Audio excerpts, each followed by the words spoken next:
Okay, so we have the last talk of the morning session, and this is the first of our speakers that who were selected through the call for papers. So we're about to hear Sabato Danzilli, who just received the PhD from the University of Catania and Heidelberg for his work on Wilhelm Windelband, with also lengthy and a very much informed chapter on Kuno Fischer in his PhD thesis. And so today he will talk about Kuno Fischer and Schiller as a bridge between criticismus and romantic. So thank you, and thank you to Sabato for being here. Thank you. So,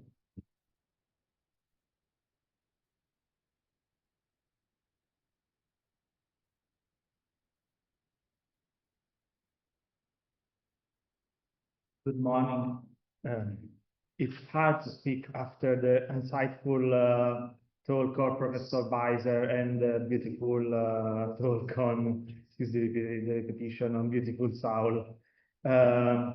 Some of Fischer's ideas could look notorious to us, but we must remember that he is the first to write on Schiller as philosopher. So we can, if we assume his position, could look as less notorious. So, in the preface of his 1858 monograph, Schiller as philosopher, the Greek historian of philosophy, Kuno Fischer, makes a claim that is as audacious as it's architectonic for the history of German philosophy. He argues that Schiller's philosophical work constitutes a contribution of the highest order for two primary reasons. First, for understanding Schiller the poet, of course, and second, for the very development of German philosophy after Kant. Without Schiller, Fischer states with unwavering conviction, and I quote from the very beginning of his work, a gap would have opened, so Fischer, between the aesthetic principles of the critical school and those of the romantic school, specifically between Kant and Schelling. End of quote. My purpose today is to excavate the foundation of this metaphorical bridge. I will argue that Fischer's reading presents Schiller not as a mere historical link, but as the philosopher who diagnosed and began to heal the central rupture, according to Fischer, within Kantian thought. This is a legacy of the whole neo-Kantianism in the interpretation of Schiller. In Fischer's masterful telling, Schiller does not simply follow Kant, but he undertakes a necessary philosophical journey from Kant to Goethe, so Fischer, transforming Kant critical dualism into an integrated vision of humanity that will become the very precondition for later idealism and romanticism. Schiller, in this view, is not so an ornamental figure on the margins of philosophical history, but a structural keystone by carrying forward Kant's discoveries. This is a quote of Fischer. Carrying forward Kant's discoveries in the vision of beauty as the living unity of form and life. Schiller anticipates the romantic focus on the creative potential of individuality, not as an unbounded self-expression, but as the reconciliation of freedom and necessity within the finite human being. For Fischer, this is why Schiller can be placed alongside Schelling.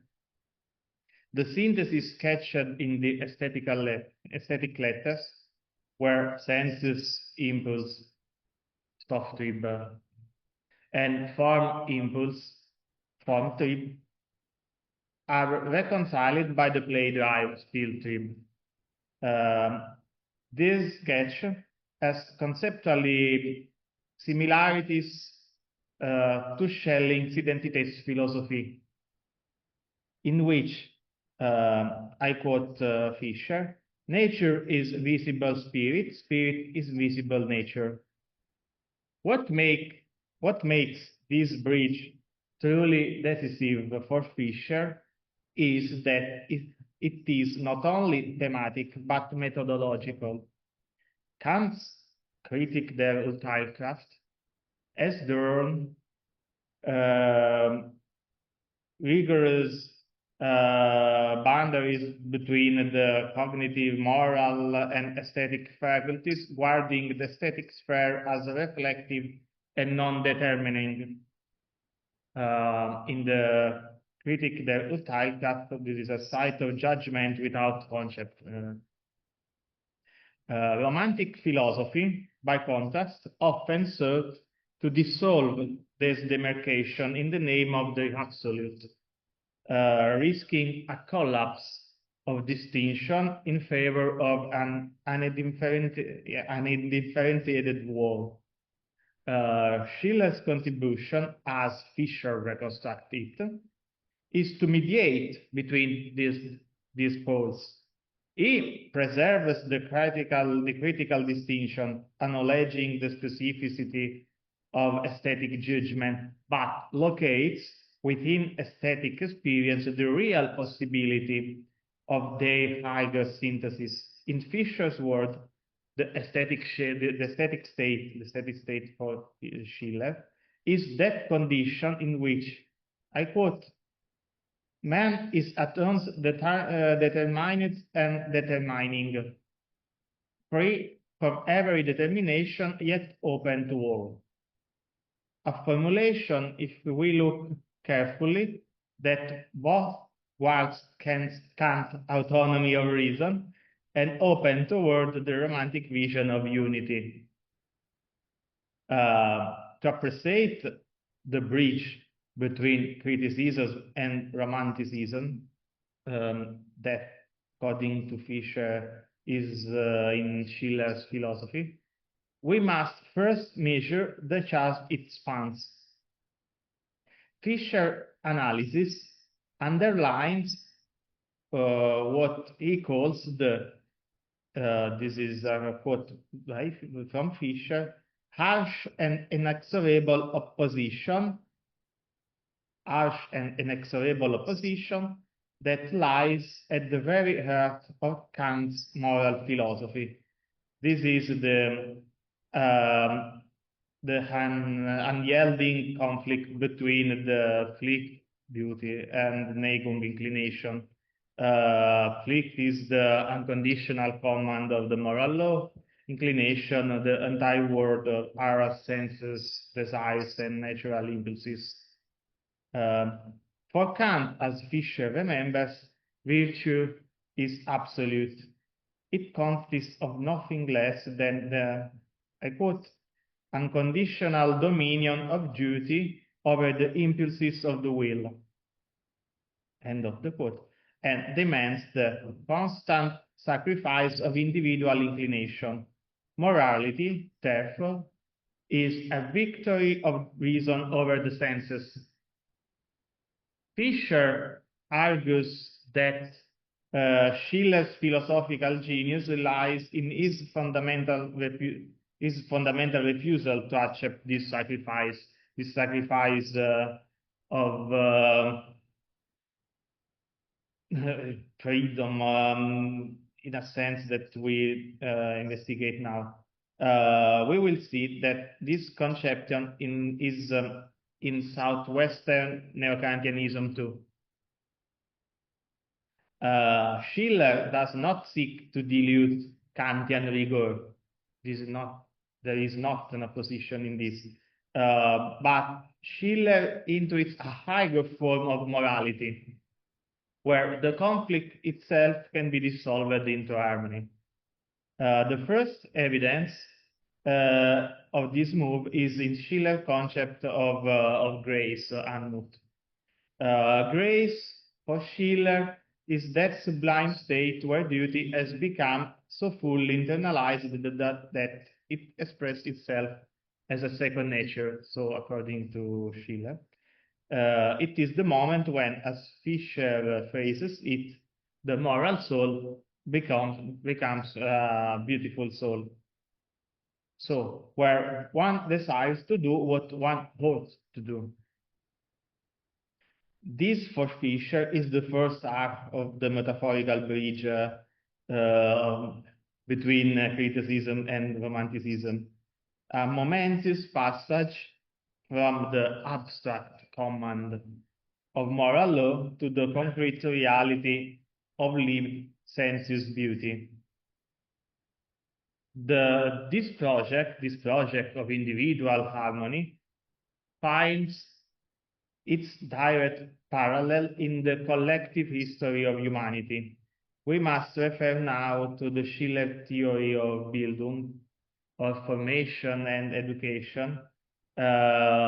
We can refer to this idea as a grand historical progression through three stages, from the Notstadt state of need, governed by raw physical necessity, to the Vernunftsstaat, the state of reason, so, governed by moral law. But how is this transition from a state of nature to a state of reason possible? Fischer's interpretation is here appointed on the French Revolution, an event unfolding, as Schiller wrote, as the catastrophic attempt to leap directly from the state of need to the state of reason, according to Schiller. In Schiller's letter, we can find traces in this conception. The attempt failed, he argues, because it tried to impose a rational constitution upon what he calls the raw wild instinct of the masses. And here, if we try to find a rule from this event, the lesson is that pure reason alone cannot bridge the gap from sense and reason. We can argue that here we can find an anticipation of Hegel. We could say that the risk of pure reason is to build what in Hegel is the terror in the phenomenology of mind. It's for this reason that we find in Schiller the idea of a transformative education, aesthetische Bildung in German. Only this education can achieve this by ennobling our senses and purifying our emotions before the moral law is ever applied. As Schiller insists and Fischer emphasizes, we must become aesthetic beings before we can become moral ones. The aesthetic, therefore, is not merely preparatory to the moral, is the very condition of possibility. A central thread in Fischer's reading of Schiller is that the concept of Bildung is understood not merely as intellectual cultivation, but as the process of achieving a complete and harmonious humanity.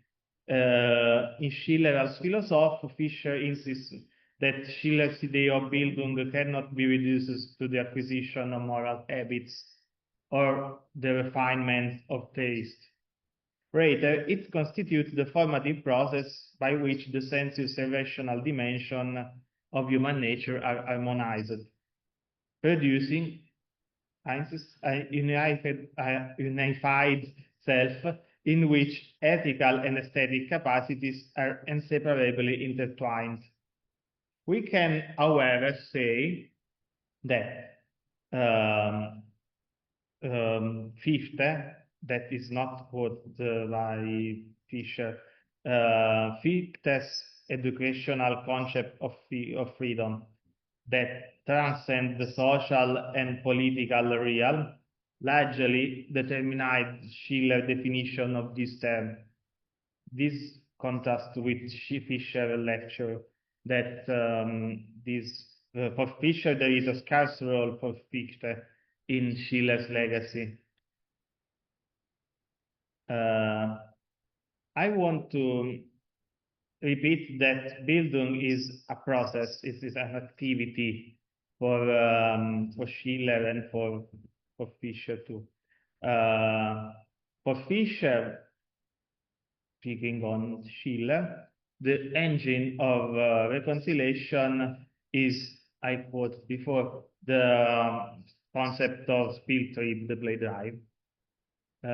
Schiller posits two fundamental and opposing drive in human nature. The first is the Stofftrieb, the matter drive or sensuous impulse which seeks to receive and experience the world in all its material reality. The second is I quoted before, the form trieb, the form drive, which is the impulse of reason to impose order, law, and unity upon the matter. In our empirical lives, we are perpetually torn between these two.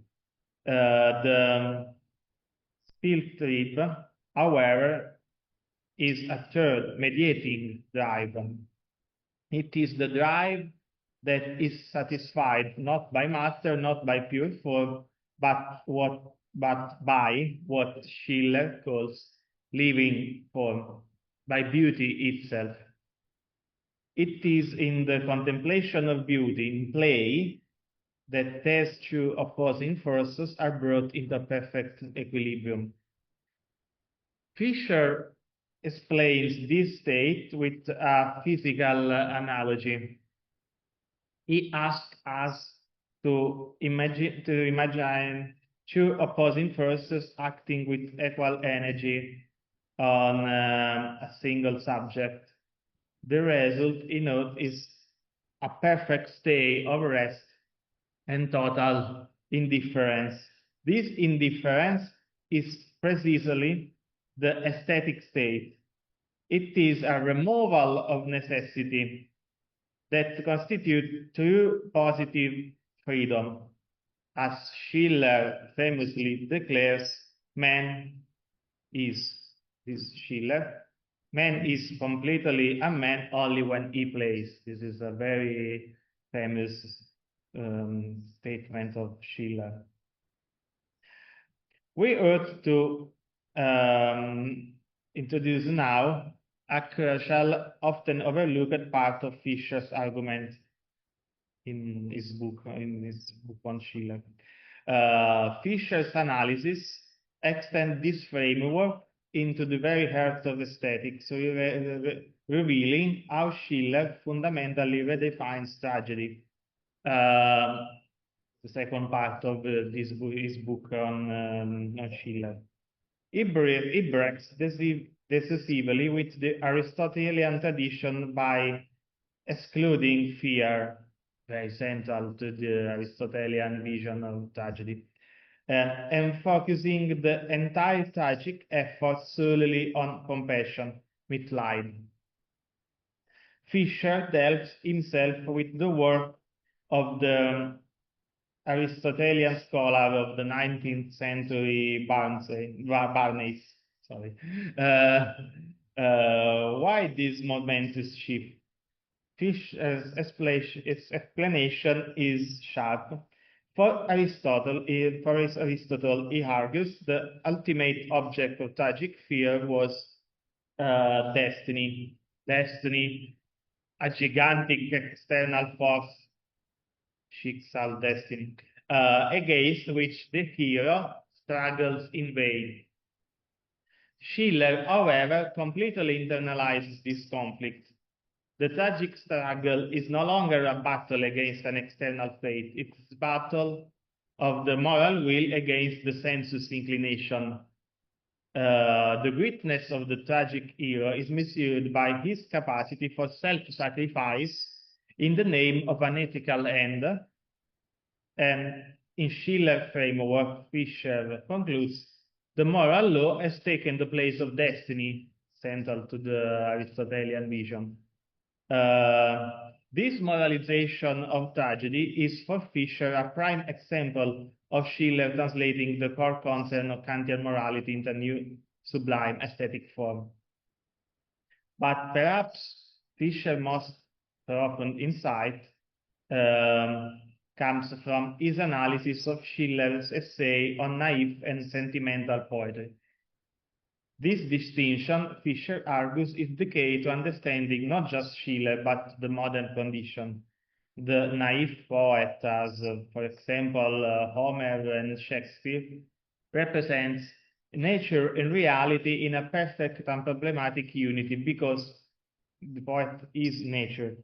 His art flows from a world where the ideal and the real, sense and spirit are not yet torn asunder. The sentimental poet, in contrast, as Schiller is the example of modern artist, emerges precisely because that primordial unity has been lost. This unity has been lost. His poetry is born from the painful awareness of this rupture between the real and the ideal, the very same rupture. Fischer implies that Kant's critical philosophy has codified.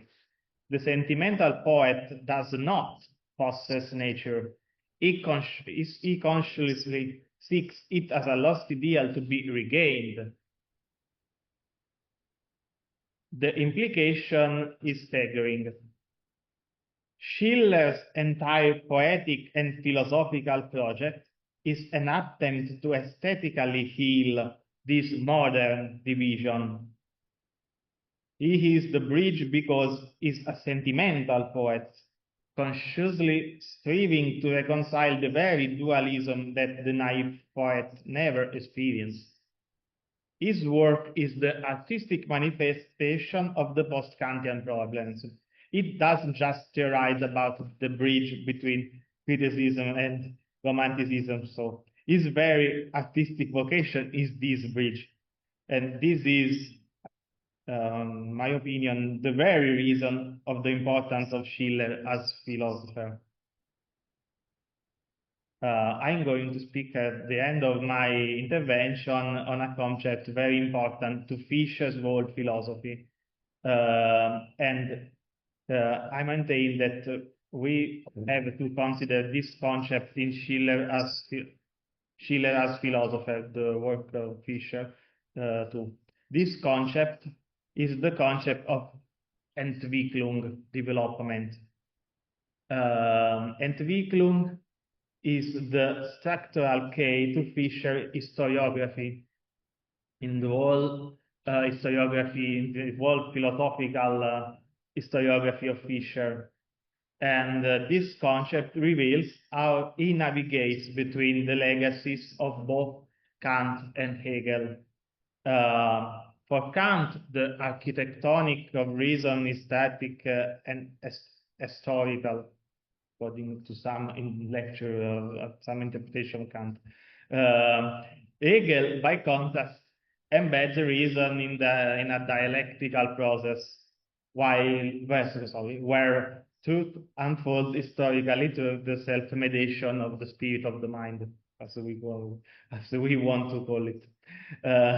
Fischer's Entwicklung, development, appropriates Hegel's dynamic, adapting particularly the transition from the first editions of the works on Fischer and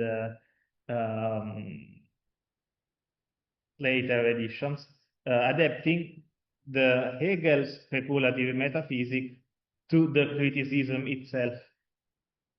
We could speak about the role of Fischer in the birth of neo-Kantianism and in this adaptation. In Schiller as philosopher, we can read the concept of Entwicklung, in my opinion, in a narrative of progressive integration. Kant's critical separation of faculties, the very heart of Kantianism, is preserved as an indispensable methodological gain, but it is set within a teleology. In Fischer lecture, in Fischer interpretation of Schiller's role as philosopher.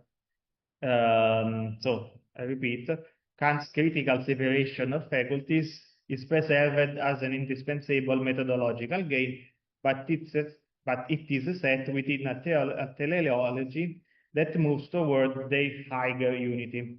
Schiller becomes so the first decisive stage in this teleology, the thinker who realized that the critical dualisms can and must be mediated through the aesthetic.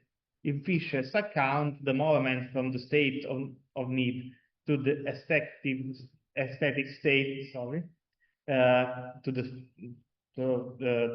steady state, to the state of reason, could be read not merely as a sequence of political actual arrangement, but the historical expression or reason drive towards self-completion, Entwicklung in this process.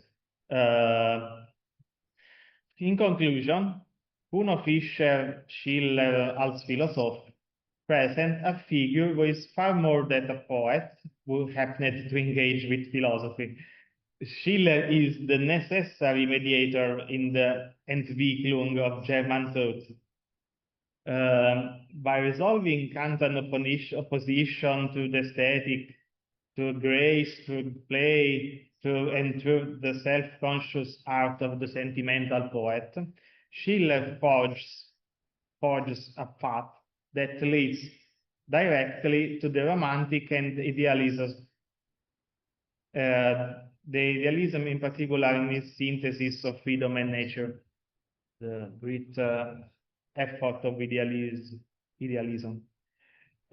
Fischer concludes his analysis in Schiller als Philosoph with a telling image, citing Schiller's poem, The Partition of Earth. In this quote, in this image that Fischer reports from Schiller, when Jupiter has finished dividing the world among men, giving the land to the farmer and the merchant, the king, he notices that poet was absent in this partition. In the poem of Schiller, Jupiter asked to the poet, "Where were you?" And poet replies, "I was," spoke the poet, "with you." So Schiller, my eye was fixed upon your countenance, my hair upon the harmony of your heavens. Forgive the spirit who, intoxicated by your light, has lost the earthly. For Fischer, this is Schiller's ultimate self-confession. He is the poet who must sacrifice the empirical world to grasp the ideal world, and in doing so, builds a bridge for all humanity back to a higher, reconciled, and truly aesthetic reality. Thank you.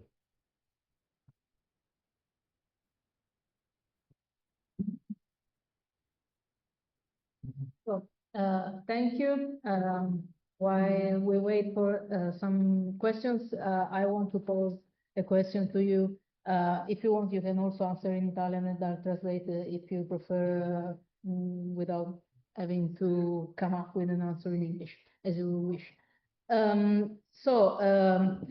My question would be, if one reads Kuno Fischer, Schiller's Als Philosoph, it comes off as a very plain account of Schiller's philosophy. So there are no cultural or intellect motives behind this reconstruction that are really apparent. It's just an account of Schiller's philosophy. But of course, given what we know about Fischer as an Hegelian, such a goal of pointing the attention on the fact that Schiller was a philosopher, that he was the first one to notice this post-Kantian problem and so on.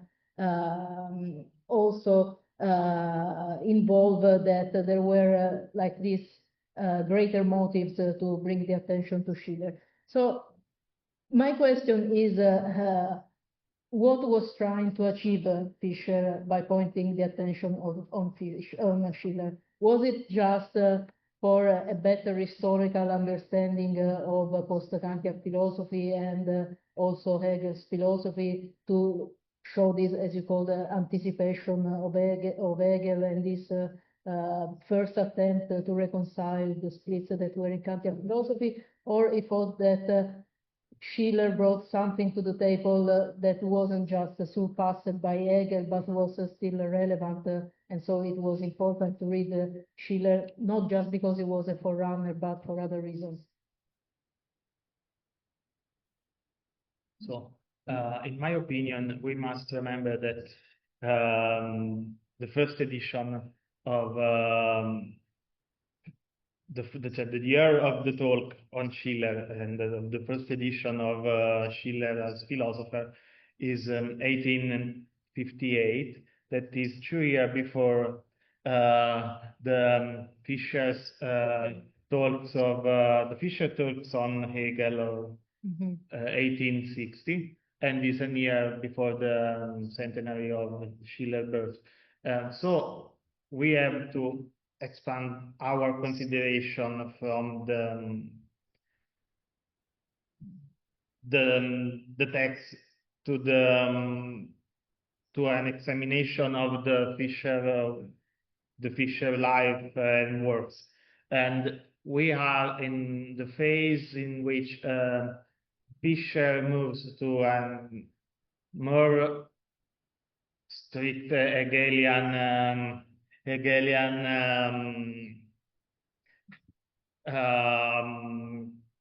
philosophy, to a broader a rework, how to say,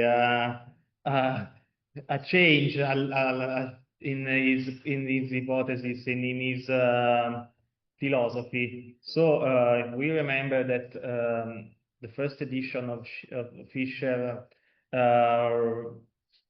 text on logic and metaphysics is at the beginning of the 50s, and the second edition is in the 60s.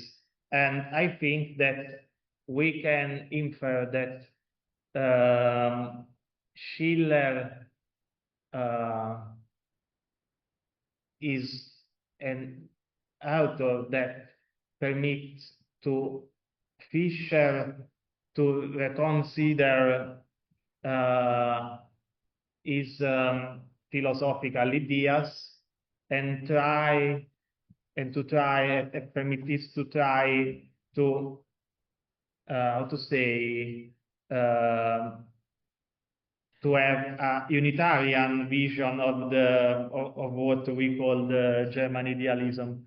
So I think that Schiller is a key for Fischer in this, how to say, Unitarian vision of German idealist movement. So it is a link that unites Kant, Fichte, Schelling, and Hegel. This is a conception that we can find already in the first edition of Logic and Metaphysics by Fischer. This Unitarian vision in the very first pages of Fischer's work. We have a famous statement of Fischer that asset that he tries to achieve this unity. But I think that in the more, how to say, more major form of this field of his philosophy, Schiller is an author that is very useful to him for this interpretation Unitarian of German idealism. Okay. So Edgar. Thank you. And I'd like to just follow up on what you're listing. So I'm also interested in what Fischer's philosophical motivations are for reading the history of German philosophy the way he does. And I mean, one thing that strikes me about this period in the 1850s is that there are some scientists at that time, and I'm thinking primarily about Helmholtz, who present Kant in stark opposition to the Romantics and the German Humanists, right? So in Helmholtz's Urachseins mentioned, Kant is like the antidote to everything that's wrong with German idealism. And this is kind of like the beginning of the back to Kant movement, right? But what your presentation made me think about, and I wonder if you think I'm getting this right, is for Fischer, making Schiller a mediator between Kant and the Romantics, or Kant and idealists, is a way for Fischer to try to reclaim Kant precisely from the scientific tradition that wants to reject German idealism. Does that seem maybe plausible? I completely agree. I think that this is very important. This is a very important consideration. Yeah, and I repeat what I've said at the very beginning of my talk. Some of the statements by Fischer looks now very notorious, but we must consider that it's one of the first to make such to make these reflections. So I think that we can surely affirm that Fischer tries to Schiller to reappropriate the reappropriation of Kant's legacy against the physiological, the scientific interpretations, the psychologist interpretations, and a point that can help us to maintain this opinion is that if we read the rights of Fischer on Kant, Fischer, I don't remember precisely where, but Fischer underlines the relations of Kant with idealism, in particular with the confutation of idealism and Kant's first critic, and Fischer, in explaining this refutation of idealism, is very clear in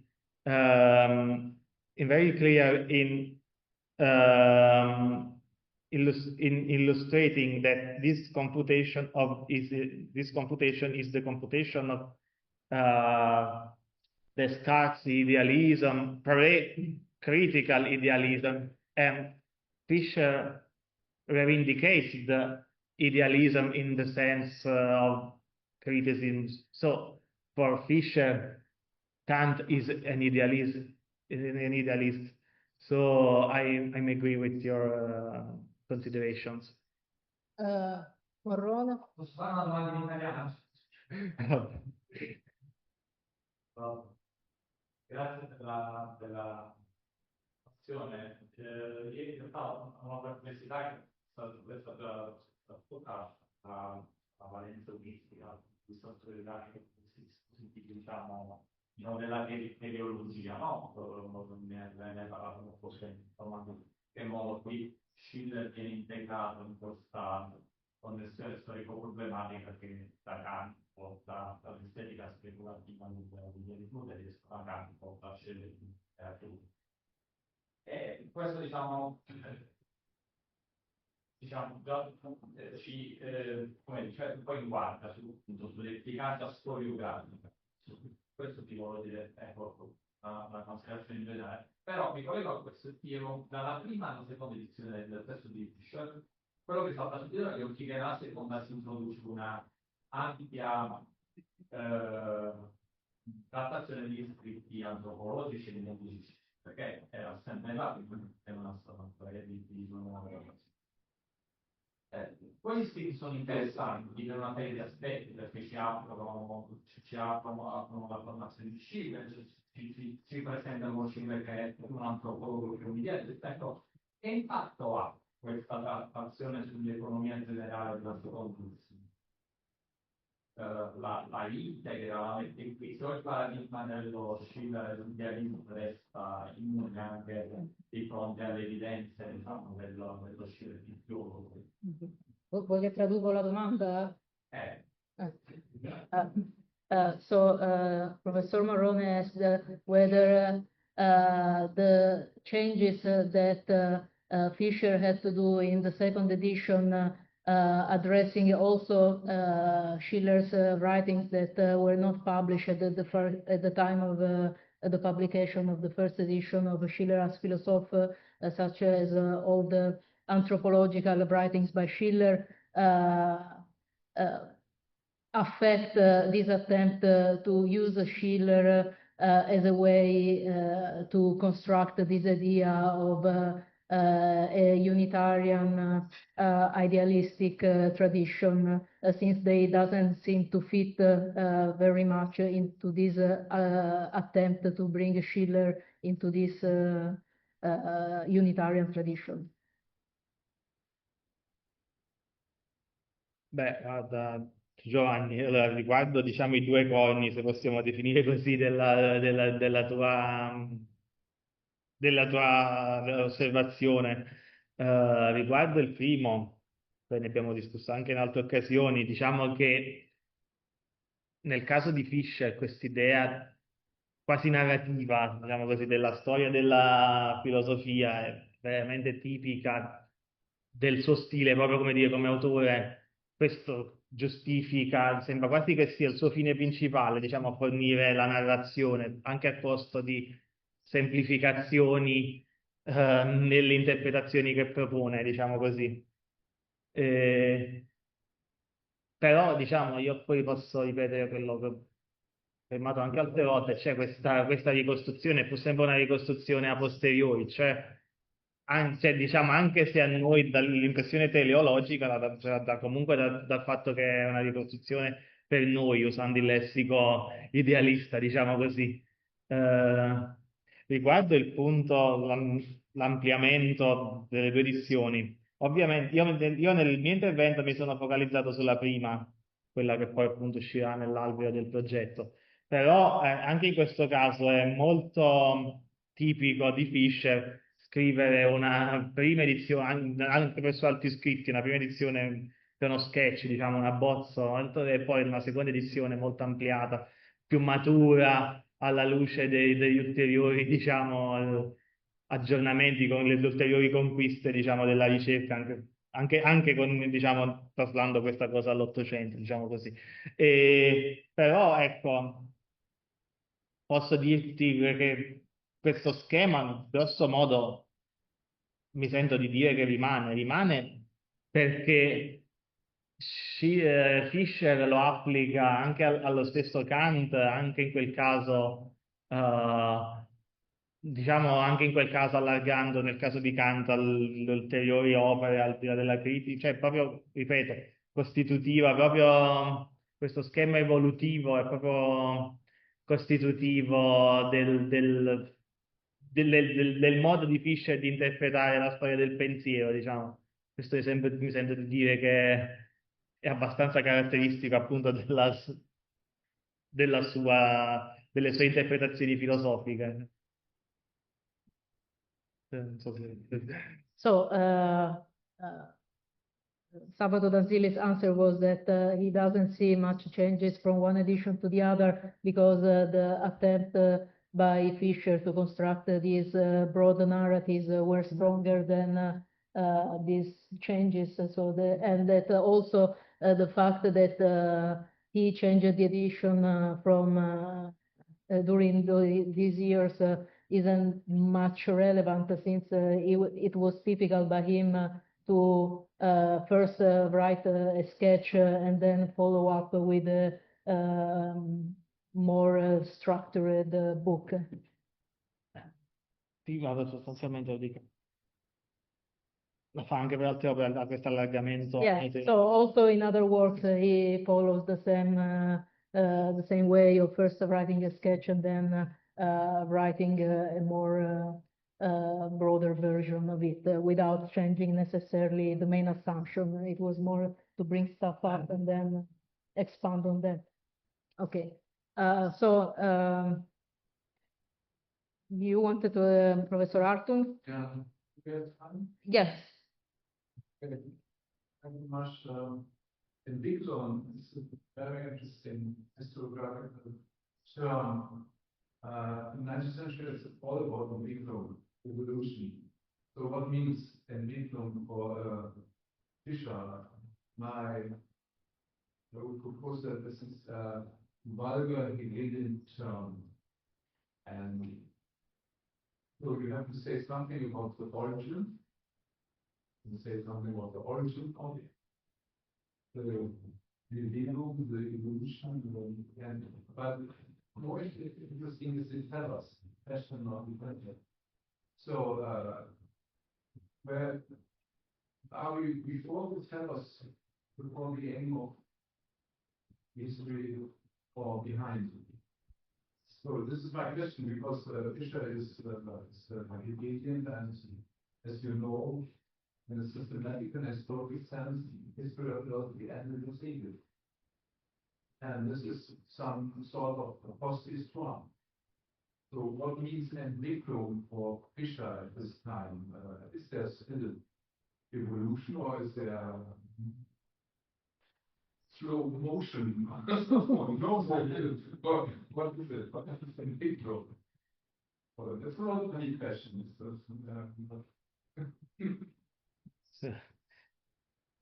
For clarifying the concept of Entwicklung in the concept of Entwicklung by Fischer, we must refer to his works on logics, but also to the history, the volumes of history of philosophy we can find in the history of philosophy to this concept. I think that Entwicklung is sure a term of Hegelian approach, but I think that Fischer uses this term in his re-elaboration of the Hegelian logic, and in his logic and metaphysics, both the first and second edition, he uses this term as, in my opinion, uses this term instead of dialectic. That I think I find in these works the preference for this term, the dialectic. And if we read Logic and Metaphysics, he opposes to Trendelenburg, the Trendelenburg critics to Hegel, and with the term Entwicklung, he opposes a vision of development against the term of Bewegung, movement, that is the term preferred by Trendelenburg. So I think that we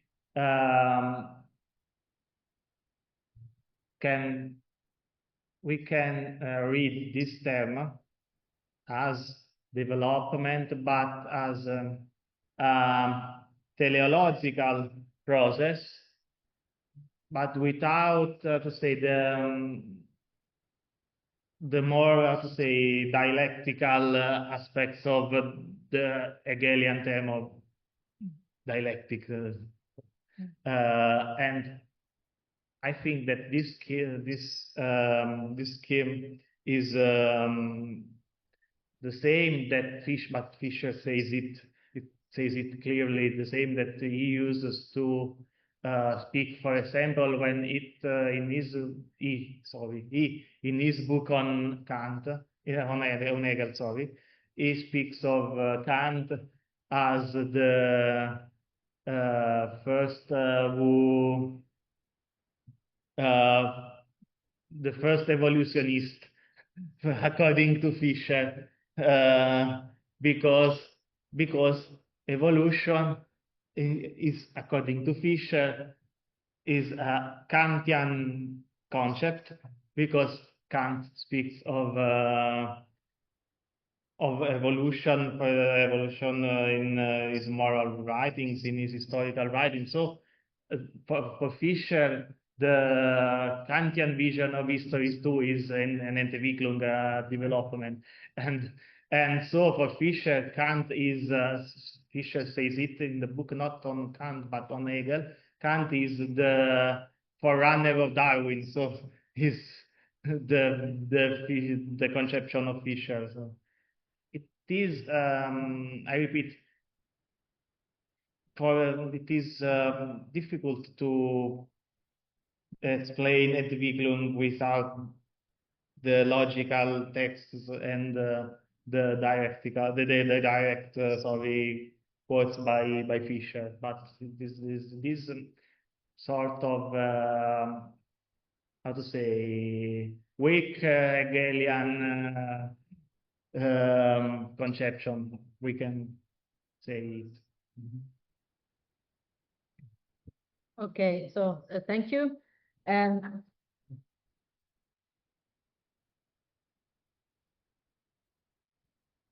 we now have the break for lunch. There is a buffet waiting for us outside, and we will begin the afternoon session at 1:30 p.m. Thank you.